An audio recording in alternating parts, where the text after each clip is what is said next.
आज की कक्षा में हम अपनी हिंदी पुस्तक युवक भारती का एक नया पाठ रेडियो जॉकी, जिसे हमने पिछली कक्षा में प्रारंभ किया था, जिसके लेखक हैं अनुराग पांडे जी।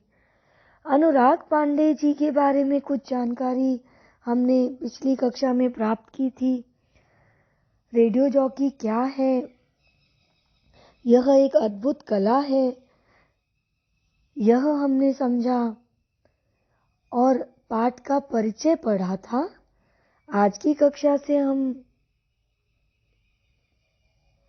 कक्षा में हम पाठ पढ़ना शुरू करते हैं। रेडियो जॉकी अनुराग पांडे जी से युवक श्री प्रगल्भ की बातचीत। साक्षात्कार इस पाठ की शैली है, इंटरव्यू जिसे हम कहते हैं। आइए पाठ पढ़ते हैं। प्रगल्भ। नमस्ते अनुराग जी, आपका बहुत बहुत स्वागत है। अनुराग जी, धन्यवाद। मुझे खुशी है आप जैसे नवयुवक रेडियो जॉकी की जानकारी प्राप्त करना चाहते हैं। यह समय की मांग है। प्रगल्भ। अनुराग जी, यह बताइए कि रेडियो जॉकी की संकल्पना क्या है? अनुराग।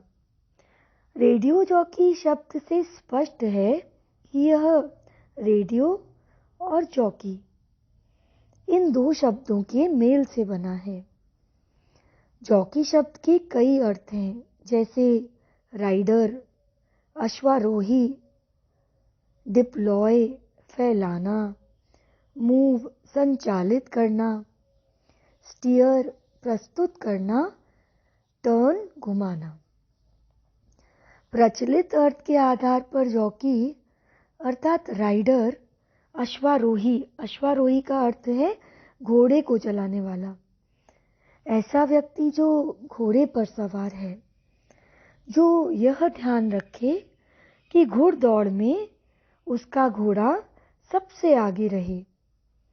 रेडियो जॉकी भी ऐसा कार्यक्रम संचालक होता है जो कुशलतापूर्वक अपने चैनल के किसी भी कार्यक्रम को इस खूबी से संचालित या प्रस्तुत करता है कि उसका चैनल और उसका कार्यक्रम सबसे आगे रहें। अगले पृष्ठ पर चलते हैं। समय के साथ साथ सब कुछ बदलता जा रहा है। एक जमाने में रेडियो जॉकी उद्घोषक होते थे, अनाउंसर होते थे। तब वह कार्य आकाशवाणी के माध्यम से सरकारी हिसाब से होता था। पहले आकाशवाणी ही एक माध्यम था जिससे रेडियो पर कार्यक्रम प्रस्तुत होते थे, और वह कार्यक्रम सरकारी हिसाब किताब से ही होते थे। मुख्यतः इंफॉर्मेशन देना वह कार्य था। फिर धीरे धीरे से इंफोटेनमेंट आ गई। इंफोटेनमेंट अगर आप शब्द देखेंगे तो यहाँ पर इंफॉर्मेशन तथा एंटरटेनमेंट को मिलाकर ये शब्द बना है इंफोटेनमेंट। इसी शब्द का यहाँ पर प्रयोग किया गया है।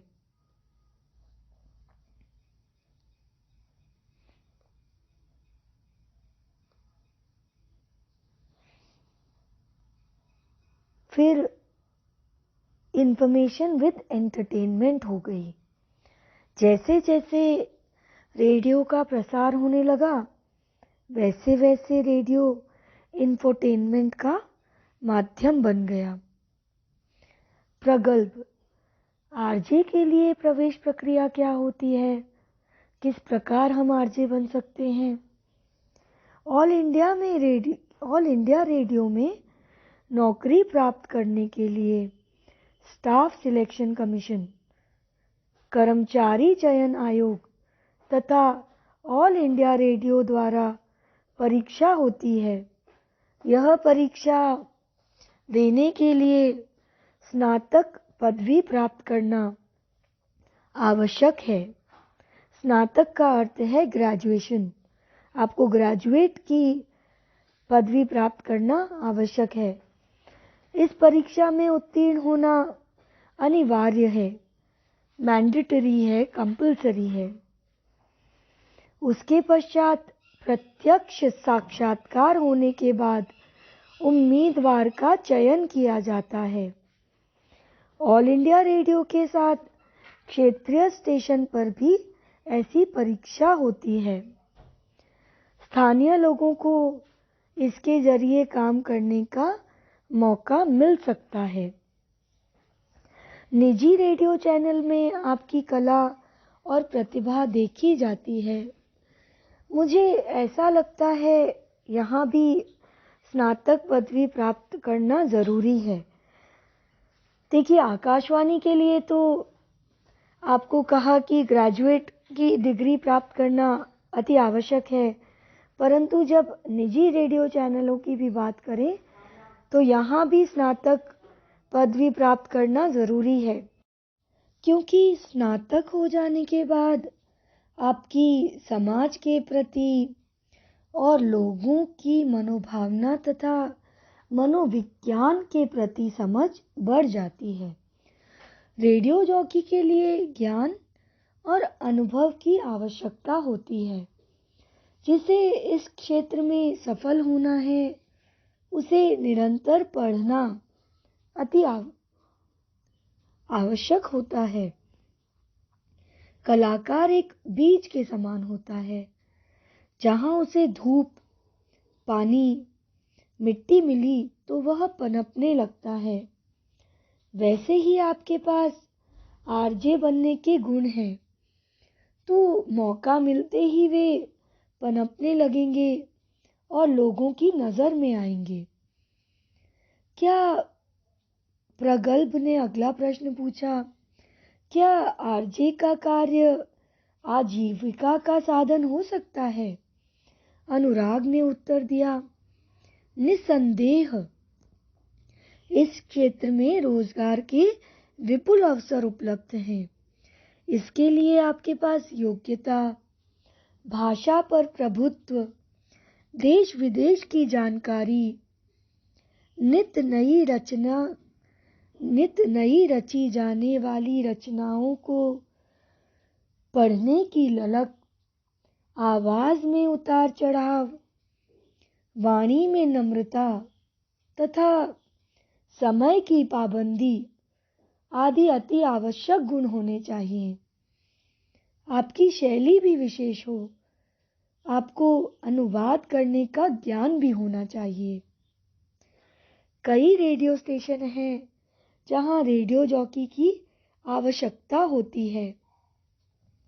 आप अपने कार्य का प्रारंभ अपने क्षेत्रीय रेडियो स्टेशन से कर सकते हैं। अनुभव प्राप्त होने के बाद बड़े रेडियो स्टेशनों पर आपको काम करने के अवसर मिलते हैं। प्रगल्भ ने कहा, क्या आरजे बनने के लिए प्रशिक्षण संस्थान से प्रशिक्षण प्राप्त करना आवश्यक है? अनुराग ने उत्तर दिया, देखो प्रगल्भ, इसका उत्तर हाँ भी है और ना भी।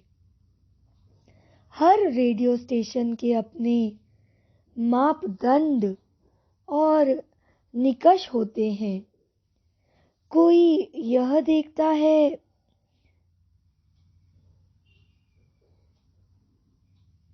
पहले निकष का मतलब समझ लेते हैं। निकष का मतलब है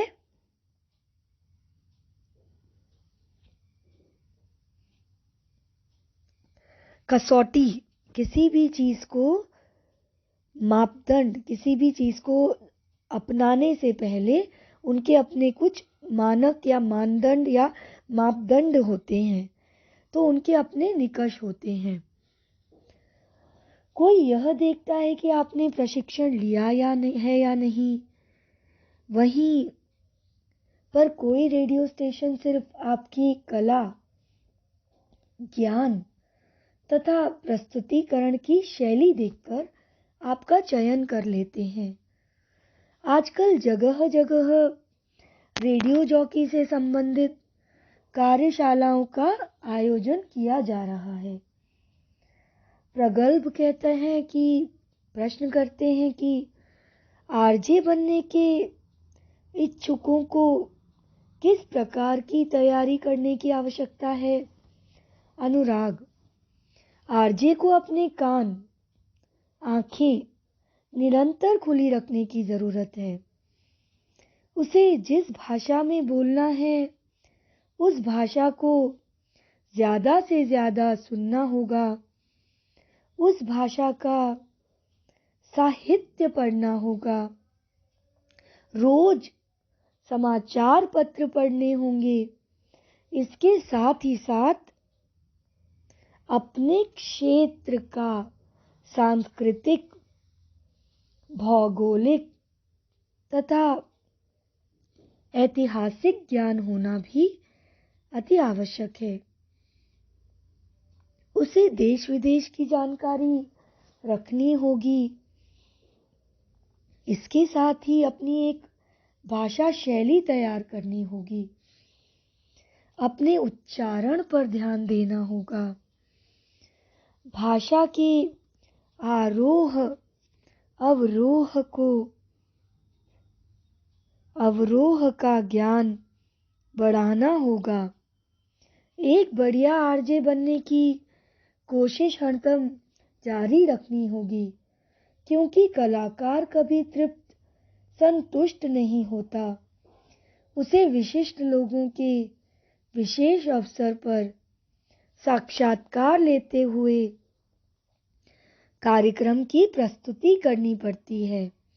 इसलिए साक्षात्कार लेने की कुशलता उसमें होनी चाहिए। अगला पृष्ठ देखते हैं। कभी कभी श्रोता के प्रश्नों का निराकरण आरजे को करना पड़ता है। यह तभी संभव है जब उनके प्रश्नों के उत्तरों का ज्ञान उसके पास हो। किसी ने आपसे प्रश्न किया और आपके पास उसका उत्तर न हो तो ये कितनी शर्मिंदगी की बात है। कई बार श्रोता अपनी जिंदगी से निराश होकर आरजे को फोन करते हैं। तब उन्हें प्रोत्साहित करने के लिए आरजे का अपना मनोविश्लेषणात्मक अध्ययन उपयोगी होता है। कई बार परीक्षाओं के पहले मुझे विद्यार्थियों के फोन आते हैं कि कल से परीक्षा शुरू हो रही है और मुझे बहुत टेंशन हो रहा है। लगता है मैंने जो पढ़ा है मुझे ऐन मौके पर याद नहीं आएगा। मैं क्या करूं? मेरी समझ में नहीं आ रहा है। ऐसी स्थिति में मैं उनका मनोबल बढ़ाने का काम करता हूं और कहता हूं, आपके मन में आने वाले विचार बहुत स्वाभाविक हैं। सबके मन में आते हैं परीक्षा के समय पर। आप बच्चों के मन में भी आएंगे कि ऐसा लगेगा कि आपने जो पढ़ाई की है उसमें से आप सब कुछ भूल चुके हैं। इस प्रकार के विचार आपको स्ट्रेस के कारण आते हैं। आप निश्चिंत रहिए। परीक्षा के दौरान आपको अपनी की हुई पढ़ाई याद आ जाएगी। आप विद्यार्थियों को भी अगर यह प्रश्न बार बार सताता है तो याद रखिए, अगर आपने अथक प्रयत्न कर कर पढ़ाई की है तो आपको वह पढ़ाई कभी धोखा नहीं देगी। परीक्षा के समय आपको अपनी याद की हुई पढ़ाई जरूर काम आएगी। आप विचलित न हो, मेहनत करते रहिए। आप जरूर परीक्षा में सफल होंगे। अगर आप अच्छे संवादक, कम्युनिकेटर बनना चाहते हैं तो आप लोगों को देखकर तथा सुनकर अभ्यास द्वारा अपने आप को तैयार कर सकते हैं।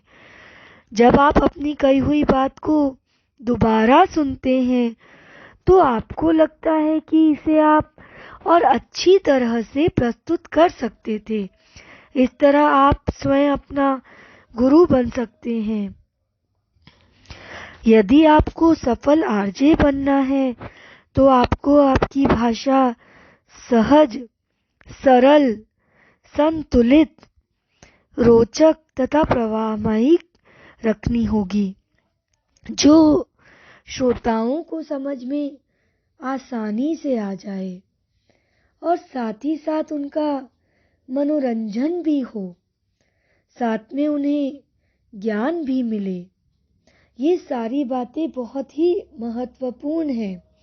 प्रगल्भ पूछते हैं, आरजे को अपनी भाषा पर प्रभुत्व बनाए रखने के लिए किस तरह से प्रयास करने चाहिए? अनुराग कहता है, आरजे और भाषा मानो एक ही सिक्के के दो पहलू हैं। इसलिए उसे भाषा पर प्रभुत्व पाने के लिए तथा वाक पटुता बढ़ाने के लिए लोगों से बातचीत करना, वाक पटु का अर्थ होता है बातचीत में निपुण, बढ़ाने के लिए लोगों से बातचीत करना, पुस्तकें, समाचार पत्र पढ़ना, अच्छे वक्ताओं को सुनना आवश्यक है। अच्छा वक्ता वह होता है जो अपनी बात को बहुत ही सुंदरता से आपके सामने, इससे आपकी शब्द संपदा बढ़ेगी, जिससे आपको शब्द चयन में सुविधा होगी। अपने करियर को सुदृढ़ बनाने के लिए भाषा शालीन, रोचक एवं प्रभावशाली होनी चाहिए। लोकोक्तियाँ, मुहावरों का प्रयोग यथा समय और आवश्यकता अनुसार कर सकें तो सोने पे सुहागा। सोने पे सुहागा का अर्थ है कि बहुत अच्छा हो जाएगा अगर आप अपनी बातों को मुहावरे, लोकोक्तियाँ और इस प्रकार से उसे बहुत ही सुंदरता से प्रस्तुत कर पाएंगे तो इस बात का अधिक प्रभाव पड़ेगा आपके श्रोताओं पर। यह बात हमें समझनी पड़ेगी कि सोने पे सुहागा का अर्थ होता है बेहतर होना या किसी चीज में और अधिक अच्छे गुण आ जाना। आपने, और यह बात बता दूं कि यह मुहावरा है, आपने ज्ञान पाने और आगे बढ़ने की ललक, लोगों से मेल मिलाप की भावना और कुछ कर गुजरने का जुनून है तो निस्संदेह आप इस क्षेत्र में नए कीर्तिमान स्थापित कर सकते हैं। अपने कार्य को अधिक प्रभावशाली बनाने के लिए आप निरंतर अभ्यास करते रहिए। जैसे आप किसी विषय पर किसी व्यक्ति से बात कर रहे हैं तो उसे ध्वनि मुद्रित कीजिए और स्वयं सुनिए ताकि आपको अपनी गलतियों का एहसास हो, जिससे आप अगली बार अपनी गलतियां सुधार सकते हैं। प्रगल्भ प्रश्न करते हैं, अनुराग जी, आपके साथ हुई बातचीत के दौरान बहुत महत्वपूर्ण जानकारी मिल रही है। सर, मुझे तो लगता है कि आरजे सामाजिक जागरूकता फैलाने में भी महत्वपूर्ण भूमिका निभा सकता है। अनुराग, तुम्हारी बात बिल्कुल सही है। किसी भी काम को समाज से दूर रहकर नहीं किया जा सकता। आरजे का काम तो समाज के हर घटक से जुड़ा हुआ है। जैसे हम अपने कार्यक्रम के दौरान पर्यावरण दिवस, पोलियो अभियान, जल साक्षरता, बाल मजदूरी, दहेज समस्या, कन्या साक्षरता, विश्व पुस्तक दिवस, किसान और खेती का महत्व, व्यसन से मुक्ति, व्यसन का अर्थ है बैड हैबिट से मुक्ति, मतदान, जन जागृति आदि विषयों पर चर्चा करते हुए मनोरंजनात्मक ढंग से लोगों के बीच में जागरूकता फैलाने का काम करते हैं। तो अनुराग ने प्रगल्भ को समझाया कि आरजे न सिर्फ मनोरंजन करते हैं बल्कि बहुत सारे समाज के ऐसे घटक जिनसे जन जागृति उत्पन्न हो उसे भी बड़े ही मनोरंजनात्मक ढंग से लोगों के बीच प्रस्तुत करते हैं और लोगों को मनोरंजन के साथ ही साथ जागरूक भी करते हैं। आइए अब अगला पृष्ठ देखते हैं।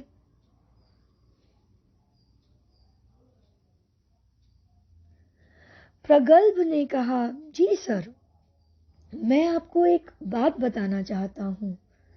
अभी जो चुनाव हुआ है ना, उसमें मेरे कितने सारे दोस्तों ने बड़े उत्साह के साथ मतदान किया।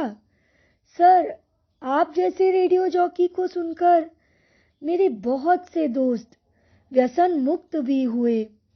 इस परिवर्तन का श्रेय मैं आरजे को देना चाहता हूँ।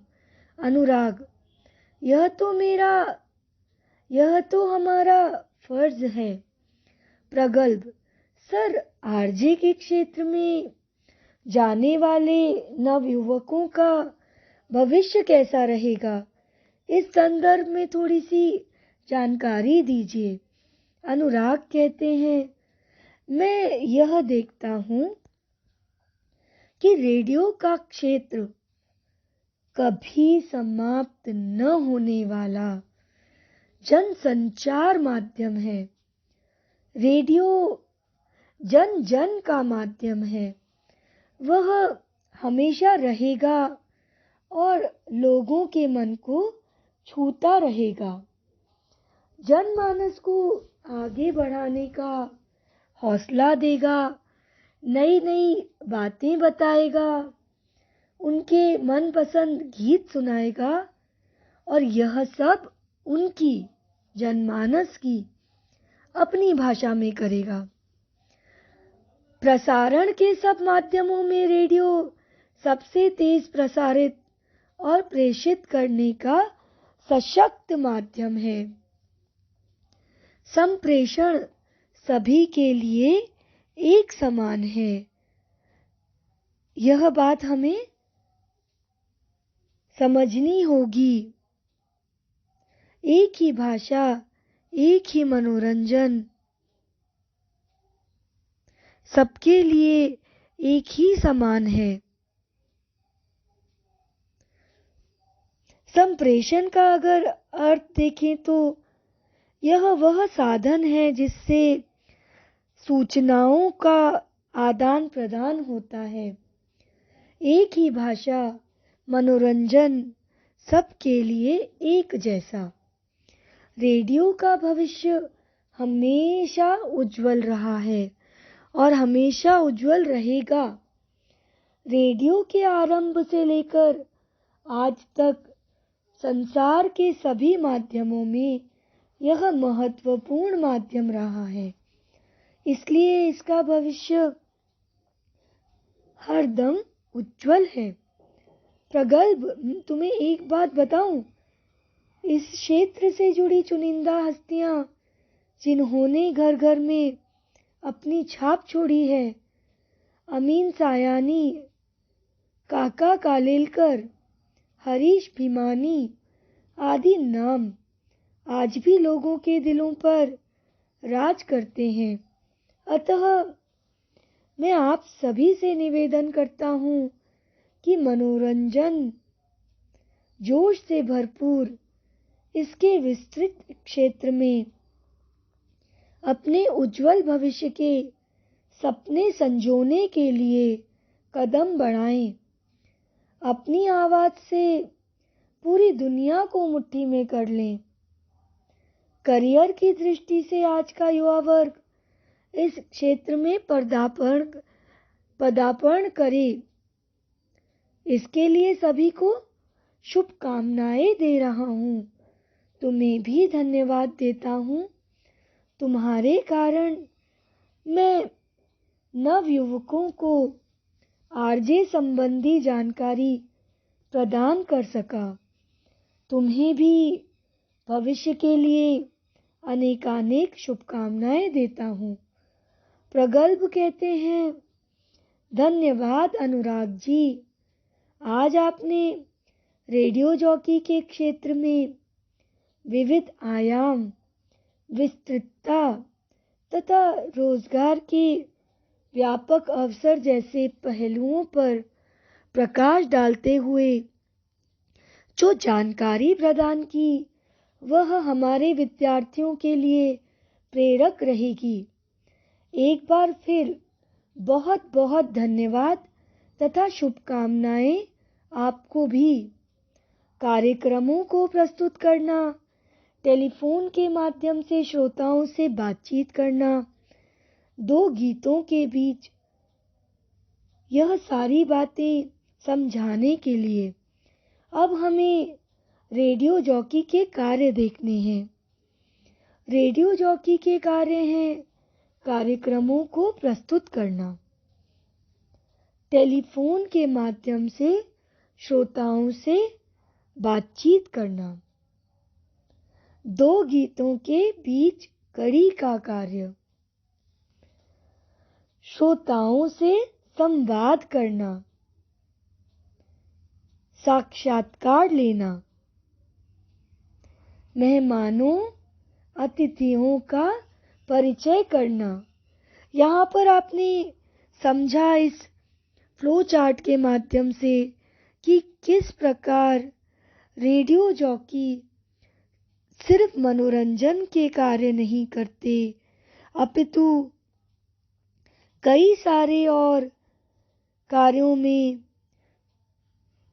उनका साझा हाथ रहता है कि किस प्रकार आप रेडियो जॉकी में अब अपने सुनहरे भविष्य को देख सकते हैं, किस प्रकार आप अब इसे एक नए रोजगार के आयाम के रूप में देख सकते हैं।